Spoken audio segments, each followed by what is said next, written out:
Hello friends, എല്ലാവർക്കും നമസ്കാരം. നിങ്ങളെ ഏവരും കാത്തിരിക്കുന്ന അലീനയുടെ നാളത്തെ വിശേഷത്തിലേക്ക് എല്ലാ കൂട്ടുകാർക്കും സ്വാഗതം. എല്ലാവർക്കും നല്ലൊരു ശുഭരാത്രി നേർന്നുകൊണ്ട് തന്നെ നമുക്ക് നാളത്തെ സൂപ്പർ ഹിറ്റ് വിശേഷത്തിലേക്ക് കടക്കാം. ലൈക്ക് ചെയ്യാനും ഹൈപ്പ് ചെയ്യാനും മറക്കരുത് കേട്ടോ. അപ്പൊ ഞാൻ നേരെ വിശേഷത്തിലേക്ക് തന്നെ കടക്കാണേ. അങ്ങനെ നമ്മുടെ അലീനെ കൊണ്ടുപോകാനുള്ള ഒരു തീരുമാനമാണ് ഇനി സ്റ്റാൻലി എടുക്കാൻ പോകുന്നത്. അപ്പൊ ഇന്ന് പോയപ്പോഴും കൊണ്ടുപോകണം അല്ലെങ്കിൽ കൊണ്ടുപോകാം എന്നൊന്നും കൺഫേം ആയിട്ട് പറഞ്ഞിട്ടില്ല. സ്റ്റാൻലി അങ്ങനെ ഒരു വാക്ക് കൊടുത്തിട്ടില്ല. അപ്പൊ ഇനിയിപ്പോ നമ്മുടെ സ്റ്റാൻലി അങ്ങനെ ഒരു വാക്ക് കൊടുക്കാൻ പോവുകയാണ്, ഞാൻ അലീനയെ കൊണ്ടുപോയിക്കോളാം എന്ന്. അതിനോടൊപ്പം തന്നെ നമ്മുടെ അലീനയ്ക്ക് വേണ്ടി എന്താ പറയാ കുറെ സാധനങ്ങൾ പർച്ചേസ് ചെയ്യുന്നു. അപ്പൊ അതിനോടൊപ്പം തന്നെ ഇനിയിപ്പം നമ്മുടെ സ്റ്റാൻലി അങ്ങ് കൊളുത്തുപുഴ ചെന്ന് കഴിയുമ്പോഴത്തേക്കും അലീനയ്ക്ക് വേണ്ടി അവിടെ ഒരുക്കുന്ന കാര്യങ്ങൾ കണ്ടു കഴിഞ്ഞാൽ നമ്മൾ പോലും ഞെട്ടിപ്പോവും. അതുപോലെയുള്ള ഒരു എന്താ പറയാ അത്രയ്ക്കും മനോഹരമായിട്ടാണ് നമ്മുടെ അലീനയെ ആ വീട്ടിലേക്ക് സ്വീകരിക്കാൻ വേണ്ടി സ്റ്റാൻലി ഓരോ കാര്യങ്ങളൊക്കെ ചെയ്യുന്നത്. അപ്പൊ ഇപ്പം പക്ഷെ കൺഫേം ആയിട്ടില്ലല്ലോ, അലീനയെ കൊണ്ടുപോകുന്നൊന്നും പറഞ്ഞില്ല. പക്ഷെ തന്റെ അമ്മയുടെ അതേ ചായയാണ് തന്റെ അമ്മയുടെ ചായയും. അപ്പൊ അതുകൊണ്ടൊക്കെ തന്നെ വേറൊരു പ്രൂഫോ വേറൊരു തെളിവിന്റെ ഒന്നും ഒരു ആവശ്യമില്ലെന്നേ നമ്മുടെ അലീനയാണ് സ്റ്റാൻലിയുടെ മകൾ എന്ന് തെളിയാനായിട്ട്. ഏതായാലും അലീന സ്റ്റാൻലിനെ കുറിച്ച് ഇങ്ങനെയൊക്കെ ചോദിക്കുകയൊക്കെ ചെയ്തു. പക്ഷെ സ്റ്റാൻലി ആണെന്നൊന്നും നമ്മുടെ ബാലചന്ദ്രൻ പറഞ്ഞിട്ടില്ല. അപ്പൊ നാളത്തെ പിന്നത്തെ ഒരു സീൻ എന്ന് പറഞ്ഞാല്, അതായത് നമ്മുടെ ബബിതയോടും കൃഷ്ണയോടും രോഹിത്തിനോടും എല്ലാം നമ്മുടെ അലീനയ്ക്ക് ഒരുപാട് കടപ്പാടുണ്ട്. അതുപോലെ തന്നെ അവർക്കും തിരിച്ച് നമ്മുടെ അലീനോട് കടപ്പാടുണ്ട്. അപ്പൊ അവർ അതിനെക്കുറിച്ച് സംസാരിക്കുകയും ഈ പറയുന്ന രോഹിത്തും കൃഷ്ണമോളും അതുപോലെ തന്നെ നമ്മുടെ ബാലചന്ദ്രനും ഒക്കെ അലീനയെ സ്നേഹിക്കാൻ ഒരു കാരണമുണ്ട്. രോഹിത്ത് പോട്ടെ, രോഹിത്തിനെ കൂട്ടണ്ട, ബാലചന്ദ്രനും അതുപോലെ തന്നെ നമ്മുടെ കൃഷ്ണമോളും ഒക്കെ അലീനയെ സ്നേഹിക്കാൻ ഒരുപാട് കാരണങ്ങളുണ്ട്. അതുപോലെ തന്നെ നമുക്ക് രോഹിത്തിനും ഒരു കാരണമുണ്ട് അലീനയെ സ്നേഹിക്കാൻ. കാരണം അലീനയാണല്ലോ ശരണ്യനെ കൊണ്ട് കാര്യങ്ങളൊക്കെ പറയിപ്പിക്കുകയും ശരണ്യനെ കൊണ്ട് അങ്ങനെ ഒരു എന്താ പറയാ ആ ഒരു ജയിൽവാസം അവസാനിപ്പിച്ച് നമ്മുടെ അലീന തന്നെയാണ് പുറത്തു കൊണ്ടുവന്നതെന്ന് വേണമെങ്കിൽ പറയാം രോഹിത്തിനെ. അപ്പം ആ ഒരു ഇതുണ്ടല്ലോ മനസ്സിൽ, ആ ഒരു സോഫ്റ്റ് കോർണർ എപ്പോഴും അലീനയോടുള്ളത് കൊണ്ട് രോഹിത്തിന് അങ്ങനെ ഒരു സ്നേഹം ഉണ്ടെന്ന് പറയാം. പക്ഷേ നമ്മുടെ ബബിതയ്ക്ക് എന്തെങ്കിലും അലീന ചെയ്തു കൊടുത്തിട്ടുണ്ടോ? പ്രത്യേകിച്ച് നമ്മുടെ അലീന ആരാണെന്നോ എന്താണെന്നോ അല്ലെങ്കിൽ ഒരു ഉപകാരങ്ങളോ ഒന്നും നമ്മുടെ അലീന ബബിതയ്ക്ക് വേണ്ടി ചെയ്തു കൊടുത്തിട്ടില്ല. ഓൾറെഡി ഉള്ള ഒരു ലവർ ഉണ്ടായിരുന്നു നമ്മുടെ ബബിതയ്ക്ക്, അതിന് ഓടിച്ചു വിടാൻ ശ്രമിച്ചിട്ടേ ഉള്ളൂ. അപ്പൊ അതുകൊണ്ട് തന്നെ നമ്മുടെ ബബിതയോട് ഒരുപാട് സ്നേഹം അലീനയ്ക്കുണ്ട്. താൻ ആരാണെന്നോ എന്താണെന്നോ ഒന്നും അറിയാതെ സ്നേഹിക്കുന്ന ഒരേ ഒരു വ്യക്തി അത് നമ്മുടെ ബബിത തന്നെയാണ് എന്ന് പറയും. ഇപ്പൊ മനു സ്നേഹിക്കുന്നുണ്ടെങ്കിലും ശിവശങ്കര മേനോനും അതുപോലെ നമ്മുടെ ഗംഗാധര മേനോനൊക്കെ അലീനയോട് ഒരു സ്നേഹവും ഒരു റെസ്പെക്ട് ഒക്കെ അവർക്കുള്ളത് വൈജയുടെ മകളാണ് എന്ന ആ ഒരു സത്യം, അറിയാത്തൊരു സത്യം ഉണ്ടല്ലോ, പകൽ സത്യം അല്ലെങ്കിൽ പോലും ആ ഒരു സത്യം ഉണ്ടല്ലോ, അതൊക്കെ അറിഞ്ഞിട്ടാണ്. അങ്ങനെ നമ്മുടെ ബബിത കോളേജ് വിട്ടൊക്കെ കഴിഞ്ഞിട്ട് നമ്മുടെ ബബിതയോട് ഇങ്ങനെ സംസാരിക്കുന്നുണ്ട്. മാത്രമല്ല അലീന ഇവിടുന്ന് പോകുകയാണ് എന്ന ഏകദേശം രൂപധാരണ എല്ലാവർക്കും കിട്ടിയല്ലോ. അപ്പൊ നമ്മുടെ ബബിത ഇങ്ങനെ ഇരിക്കുമ്പോഴത്തേക്കും ഓരോ കാര്യങ്ങളൊക്കെ ഇങ്ങനെ ചെയ്തുകൊണ്ടിരിക്കുമ്പോഴത്തേക്കും അലീന ബബിതയുടെ അടുത്തേക്ക് ചെന്നു. ബബിതയുടെ അടുത്ത് ചെന്ന് അലീന ഇങ്ങനെ ബബിതനെ തന്നെ ഇങ്ങനെ നോക്കിക്കൊണ്ട് നിന്നു കേട്ടോ.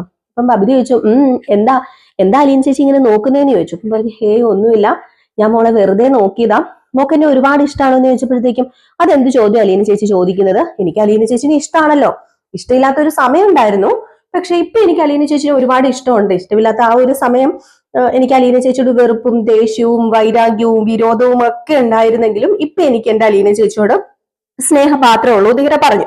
അപ്പോഴത്തേക്കും പറഞ്ഞു, അങ്ങനെ സ്നേഹിക്കാൻ കാരണം എന്താ എന്നിങ്ങനെ ചോദിച്ചു കേട്ടോ. അലീന ചോദിച്ചു. അപ്പം പറഞ്ഞു, സ്നേഹിക്കാൻ കാരണം എന്താന്ന് ചോദിച്ചാല് അത് സത്യം പറഞ്ഞാല് എനിക്കറിയില്ല അലീന ചേച്ചി. അലീന ചേച്ചിയോട് ഞാൻ കാണിച്ച ദ്രോഹങ്ങള് അത് അലീന ചേച്ചി മറന്നില്ലേ? അതുപോലെ ഞാനും അലീന ചേച്ചിനെ ദേഷ്യപ്പെട്ടും ദ്രോഹിച്ചും ഒക്കെ ഇരുന്നൊരു സമയം ഉണ്ടായിരുന്നു, അത് ഞാനും മറന്നുപോയി അലീന ചേച്ചി. അതുകൊണ്ട് എനിക്ക് അത് അറിയത്തില്ല. ഏതായാലും അലീന ചേച്ചി ഈ വീട്ടിൽ ഉള്ളത് കൊണ്ട് ഞങ്ങൾക്കൊരു ദോഷവും ഉണ്ടാവില്ല, അല്ലെങ്കിൽ അലീന ചേച്ചി ഉള്ളത് കൊണ്ട് നല്ലത് മാത്രമേ ഉണ്ടാകത്തുള്ളൂ എന്ന് ഒരു ബോധം അല്ലെങ്കിൽ ഒരു അവബോധം എനിക്കുണ്ട്. അപ്പം അതുകൊണ്ടൊക്കെ തന്നെ അലീന ചേച്ചി എനിക്ക് ഒത്തിരി പ്രിയപ്പെട്ടതാണ്. അലീന ചേച്ചി എനിക്ക് മറക്കാൻ പറ്റില്ല. അലീന ചേച്ചി ഇവിടുന്ന് പോകുന്നത് എനിക്ക് ഇഷ്ടമല്ല, അലീന ചേച്ചി എനിക്ക് ഒത്തിരി ഇഷ്ടമാണ് എന്നൊക്കെ പറഞ്ഞപ്പോഴത്തേക്കും നമ്മുടെ അലീന, അല്ല ഞാനൊരു കാര്യം മോളോട് പറയട്ടെ, ഈ വീട്ടിലുള്ള എല്ലാവരുമേ എന്നെ സ്നേഹിക്കാനേ എന്തെങ്കിലുമൊക്കെ കാരണങ്ങളുണ്ട്. ഓരോരുത്തർക്ക് കാരണങ്ങളുണ്ട് എന്നെ സ്നേഹിക്കാനായിട്ട്, അതെനിക്ക് വ്യക്തമായിട്ട് അറിയാം. പക്ഷേ ഒരു കാരണവും ഇല്ലാതെ ഈ വീട്ടിൽ ഒരാൾ മാത്രമേ എന്നെ സ്നേഹിക്കുന്നുള്ളൂ, അത് എന്റെ ബബിത മോള് തന്നെയാണ്. നീ എന്നെ ഈ വീട്ടിൽ ഒരു കാരണവും ഇല്ലാതെ സ്നേഹിക്കുന്ന ഒരേ ഒരാള്, ബാക്കി എല്ലാവർക്കും ഓരോ കാരണങ്ങളുണ്ടെന്ന് പറയുമ്പോ അലീന ചേച്ചി എന്താ ഈ പറയുന്നേ, എനിക്ക് മനസ്സിലാവുന്നില്ലല്ലോ. ബാക്കി എല്ലാവർക്കും എന്ത് കാരണം അലീന ചേച്ചി ഉള്ളത്? ആ കാരണം കൂടി ഒന്ന് വ്യക്തമാക്കാൻ പറഞ്ഞപ്പോഴത്തേക്കും അങ്ങനെ കുറച്ച് കാരണമൊക്കെ ഉണ്ടെന്നേ. ആ കാരണമൊക്കെ ഒരിക്കലും മോള് മനസ്സിലാക്കും. ഇപ്പൊ മോള് തൽക്കാലം ആ കാരണം ചകഞ്ഞൊന്നും പോകണ്ട കേട്ടോ. മോളൊരു കാര്യം ചെയ്യണം. ഈ വീട്ടില് ഇനി എന്റെ സ്ഥാനത്ത് മോളായിരിക്കണം എല്ലാം ചെയ്യുകയും എടുക്കുകയൊക്കെ ചെയ്യേണ്ടത്. അച്ഛന് സഹായമായിട്ടും അമ്മയ്ക്ക് സഹായമായിട്ടും അതുപോലെ രോഹിത്തിനും കൃഷ്ണമോൾക്കും ഒക്കെ മോളായിരിക്കണം എല്ലാം. കാരണം മോളുടെ അമ്മയുടെ സ്വഭാവം മോൾക്ക് അറിയാലോ. എത്രത്തോളം ഇവിടെ വന്നു കഴിഞ്ഞാൽ എന്തൊക്കെയാ സംഭവിക്കാൻ പോകുന്നൊന്നും നമുക്ക് പറയാൻ പറ്റില്ല. പക്ഷെ മോളുടെ അച്ഛനെ പിടിച്ചു നിർത്തണം. അതുപോലെ കൃഷ്ണമോള്, പിന്നെ രോഹിത്തിന്റെ എടുത്തുചാട്ടം, അവന്റെ എടുത്തുചാട്ടം ഒക്കെ ഇപ്പൊ കുറഞ്ഞു എങ്കിൽ പോലും അവന് ഇനിയും അവന്റെ അവസ്ഥ എന്താണെന്നൊന്നും നമുക്ക് പറയാൻ പറ്റില്ല. ഈ പ്രായമല്ലേ. അപ്പൊ അതുകൊണ്ട് മോള് വേണം എനിക്ക് പകരം നിന്ന് എല്ലാം ചെയ്യാനായിട്ട്. മോളെ കൊണ്ട് പറ്റും, അതെനിക്കറിയാം. കാരണം ഒരു കാരണമില്ലാതെ മോക്ക് എന്നെ സ്നേഹിക്കാൻ പറ്റുമെങ്കിൽ മോളെ കൊണ്ട് എല്ലാം ചെയ്യാൻ പറ്റും എന്നൊക്കെ ഇങ്ങനെ നമ്മുടെ അലീന പറയാണ് കേട്ടോ ബബിതയോട്. അപ്പൊ നമ്മുടെ ബബിത ചോദിക്കുന്നുണ്ട്, അലീന ചേച്ചി എന്തൊക്കെ ഈ പറയുന്നത്, എനിക്കൊന്നും മനസ്സിലാവുന്നില്ല എന്ന് പറഞ്ഞപ്പോഴത്തേക്കും ഏതായാലും ഞാൻ ഇവിടുന്ന് പോകുമല്ലേ, അപ്പം നിന്നോട് കുറച്ച് കാര്യങ്ങളൊക്കെ പറയാൻ തോന്നി, അതുകൊണ്ട് പറഞ്ഞതാ മോളെ എന്നൊക്കെ പറഞ്ഞിട്ട്, എന്റെ അയ്യോടി നീ ഒരു കാര്യം ചെയ്യ്, നീ നിന്റെ പണി നോക്കിക്കേടി എന്നൊക്കെ പറഞ്ഞ് നമ്മുടെ അലീന ആ ഒരു വിഷയമൊക്കെ അങ്ങ് പതുക്കെ മാറ്റി തെന്നി തെറിച്ച് വിട്ടിപ്പിച്ചിട്ട് നമ്മുടെ അലീന അങ്ങ് പോയപ്പോഴത്തേക്കും കൃഷ്ണമോൾ അവിടെ ഉണ്ടായിരുന്നു. അപ്പൊ കൃഷ്ണമോൾ ചോദിച്ചു, അതെ ബബിത ചേച്ചി മാത്രമായിട്ട് എന്താ ഇത്ര രഹസ്യ സംഭാഷണം നടത്താന്? ഞങ്ങളോടൊന്നും പറയാനില്ല? എന്നെ രോഹിത്തിയേട്ടനെ മാറ്റി നിർത്തിയിട്ട് ബബിത ചേച്ചിയോട് മാത്രം എന്ത് രഹസ്യ സംഭാഷണം നടത്തുന്നത്? പണ്ട് ഇങ്ങനെയൊന്നും അല്ലായിരുന്നല്ലോ. അല്ലെങ്കിലും എനിക്കിപ്പോ അറിയാം അലീന ചേച്ചിക്ക് എന്നോട് യാതൊരു സ്നേഹവും ഇല്ലെന്ന്. ഇപ്പൊ അല്ലെങ്കിലും എന്നെ വേണ്ടല്ലോ എന്ന് പറഞ്ഞപ്പം, അയ്യോടി നീ എന്തിനാ ഇങ്ങനെയൊക്കെ പറയുന്നത്? നിന്നെ വേണ്ടെന്ന് ആരാ പറഞ്ഞത്? എന്നും എന്റെ കൃഷ്ണമോളല്ലേ എന്റെ ചുന്തിരിക്കുട്ടി, എന്റെ കുഞ്ഞിപ്പെണ്ണ്. അപ്പൊ പിന്നെ നിന്നെ എനിക്ക് വേണ്ടേ? അതെ, ഞാനേ ബബിതയോട് കുറച്ച് കാര്യങ്ങളൊക്കെ പറയാൻ പോയതാന്ന് പറഞ്ഞു. ആ കാര്യം എന്താണെന്ന് ഞാൻ ചോദിച്ചത്. ആ കാര്യം ബബിതയോട് പറഞ്ഞിട്ടുണ്ട്. നിന്നോട് പറയാനുള്ള കാര്യം ഞാൻ ബബിതയോട് പറയോ? ഇല്ലല്ലോ. നിന്നോട് പറയാനുള്ള കാര്യം നിന്നോടും, ബബിതയോട് പറയാനുള്ള കാര്യം ബബിതയോടും, രോഹിത്തിനോട് പറയാനുള്ള കാര്യം ഞാൻ രോഹിത്തിനോടും പറഞ്ഞോളാന്ന് പറഞ്ഞപ്പോ മനസ്സിലാവണുണ്ട്. നീ ഇച്ചിരി കാന്താരിയാട്ടോ, നീ ഇപ്പൊ ഇച്ചിരി വെളച്ചിൽ കൂടുതലല്ലേ നിനക്ക് എന്ന് പറഞ്ഞ് നമ്മുടെ അലീന ഇങ്ങനെ ചെവിയിലൊക്കെ പിടിച്ച് ഇങ്ങനെ കിറുക്കൊക്കെ കൊടുക്കാണ് കേട്ടോ നമ്മുടെ കൃഷ്ണമോളുടെ. അപ്പൊ കൃഷ്ണമോൾ അയ്യോ എന്ന് വെച്ചോണ്ട് നിപ്പുണ്ട്. അപ്പോഴത്തേക്കും നമ്മുടെ ബാലചന്ദ്രൻ വന്നിട്ട് എന്താ പറ്റി ഇവിടെ എന്ന് ചോദിച്ചപ്പോഴത്തേക്കും, ദേ ഈ അലീന ചേച്ചി എന്നെ ഞുള്ളി പറിച്ചു എന്ന് പറഞ്ഞപ്പോഴത്തേക്കും, ഓ അലീന നിന്നെ ഞുള്ളി പറിച്ചിട്ടുണ്ടെങ്കിൽ അതിന് എന്തെങ്കിലും കാരണം കാണൂന്ന് നമ്മുടെ ബാലചന്ദ്രൻ പറഞ്ഞപ്പോ, അല്ലെങ്കിലും എനിക്കറിയാം, പൊന്നുമോളോടാണല്ലോ സ്നേഹം കൂടുതല്, ഞങ്ങളോട് ആരോടും അല്ലല്ലോ, പൊന്നുമോളോടല്ലേ സ്നേഹം കൂടുതല്.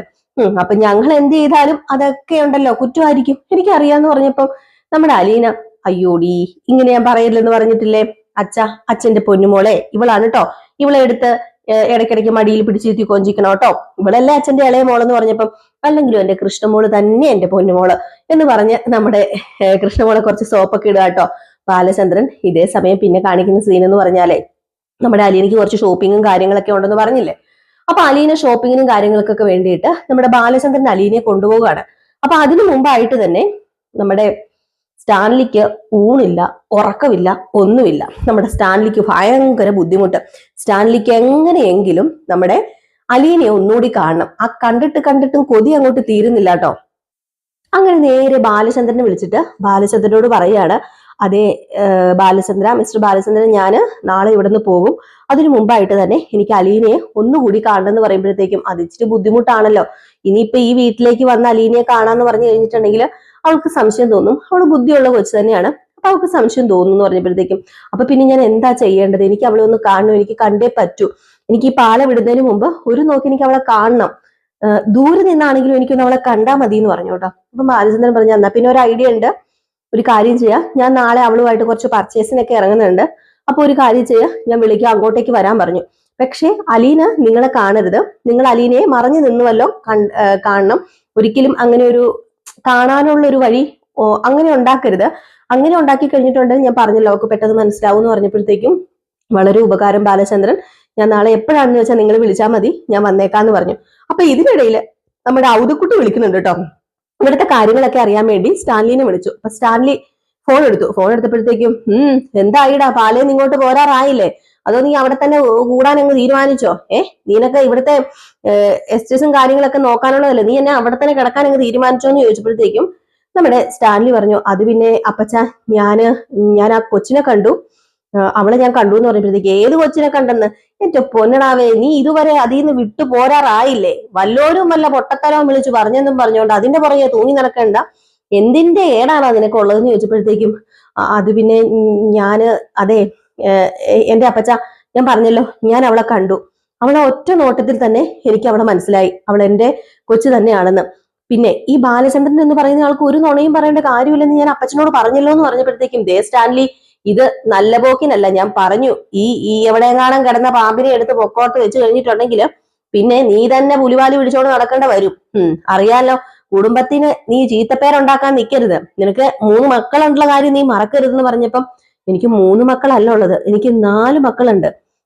എന്റെ മറ്റേ 3 മക്കളെ പോലെ സുഖ സൗകര്യങ്ങളോട് കൂടി ജീവിക്കേണ്ട ഒരു കുഞ്ഞല്ലായിരുന്നോ എല്ലാവരും കൂടെ ചേർന്ന്? അതില് അപ്പച്ചനും ഉണ്ടെന്ന് എടുത്ത് നമ്മുടെ സ്റ്റാൻലി പറഞ്ഞപ്പോഴത്തേക്കും, നീ അവിടെ പോയി എന്തേലും കാണിച്ചു കൂട്ട്. ഞാൻ ഒരു കാര്യം പറഞ്ഞേക്കാം, ഇങ്ങോട്ടേക്ക് ആ പെങ്കൊച്ചിനെ കൊണ്ടുവരണം എന്നൊരു മോഹം ഉണ്ടെങ്കിൽ അത് നീ മാറ്റി വെച്ചാൽ മതി കേട്ടോടാ ലാലിച്ചാന്നും പറഞ്ഞിട്ടാണ് ഫോൺ കട്ട് ചെയ്യുന്നത്. നമ്മുടെ ഔദക്കുട്ടിയുടെ സംഭാഷണമൊന്നും യേശുന്നൊന്നുമില്ല.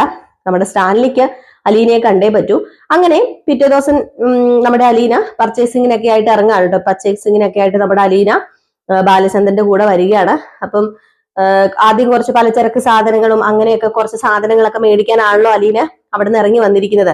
പക്ഷെ അലീനയെ വേറൊരു ഷോപ്പിംഗ് മോളിലേക്ക് കയറ്റാണ് ബാലചന്ദ്രൻ. അപ്പം അലീന ചോദിക്കുന്നുണ്ട്, എന്തിനാ അച്ഛാ ഇങ്ങോട്ടേക്ക് എന്നെ കയറ്റിയതെന്ന് ചോദിക്കുമ്പോൾ, അത് പിന്നെ നിനക്ക് എന്തെങ്കിലും പർച്ചേസ് ചെയ്യാനുണ്ടെങ്കിൽ, നിനക്ക് എന്തെങ്കിലും മേടിക്കാനുണ്ടെങ്കിൽ മേടിക്കാലോ എന്ന് പറയുമ്പോൾ, എനിക്കെന്ത് മേടിക്കാനോ, എനിക്കൊന്നും വേണ്ട അച്ഛാന്ന് പറയുമ്പോൾ, നിനക്ക് വേണം, ഞാനല്ലേ പറയുന്നത്. അതെ, നീ ഇന്ന് ഇവിടുന്ന് കുറച്ച് ഡ്രസ്സൊക്കെ എടുക്കണം, നിനക്ക് ഡ്രസ്സിന്റെ ആവശ്യമുണ്ട്. ഇനിയിപ്പം എന്നാ നിനക്ക് തിരിച്ചു പോകണ്ടെന്ന് പറയാൻ പറ്റില്ല, നിനക്ക് എന്നാ പോകണ്ടെന്ന് പറയാൻ പറ്റില്ലല്ലോ. അതുകൊണ്ട് കുറച്ച് സാധനങ്ങളൊക്കെ മേടിക്കണം, കുറച്ച് സാധനങ്ങളൊക്കെ മേടിച്ച് ഞാൻ തരും, നീ മിണ്ടാതെ എന്റെ കൂടെ വന്നാൽ മതി. പിന്നെ നിന്റെ ഓഫനേജിലേക്കൊക്കെ ഉള്ള സാധനങ്ങളൊക്കെ ഞാൻ മേടിച്ചോളാം, അവിടെ എന്തൊക്കെ വേണമെന്ന് നീ പറഞ്ഞാൽ മാത്രം മതി എന്ന് പറയുമ്പോഴത്തേക്കും, എന്റെ കയ്യിൽ പൈസ ഉണ്ട് അച്ഛാ, ഞാൻ അതൊക്കെ ചെയ്തോളാം എന്ന് പറയുമ്പോൾ, നിന്റെ കയ്യിലെ പൈസ നിന്റെ കയ്യിൽ തന്നെ ഇരുന്നാൽ മതി. ഇനിയിപ്പോ ഒരു വീട്ടിലേക്ക് ചെന്ന് കയറാൻ പോവല്ലേ, അപ്പൊ നിനക്ക് നിന്റെ ആവശ്യത്തിന് എപ്പോഴും അവരുടെ മുമ്പിൽ കൈ നീട്ടാൻ പറ്റുമോ അലീന? ഇല്ലല്ലോ. അതുകൊണ്ട് ഞാൻ പറയുന്നത് നീ കേക്ക്, ഞാൻ പറയുന്നത് മര്യാദയ്ക്ക് കേട്ടനുസരിച്ചോ. ഞാന് സാധനങ്ങൾ മേടിച്ചു തരും, അത് നിനക്ക് വേണ്ടി ഉള്ള സാധനങ്ങളാണ്, അത് എന്തൊക്കെയാ വേണ്ടതെന്ന് വെച്ചിട്ടുണ്ടെങ്കിൽ നീ മേടിച്ചോണം എന്നൊക്കെ ഇങ്ങനെ പറയാണ്. ഏതായാലും നേരെ ഒരു ടെക്സ്റ്റൈൽസിലേക്ക് ആട്ടോ കയറി ചെല്ലുന്നത്.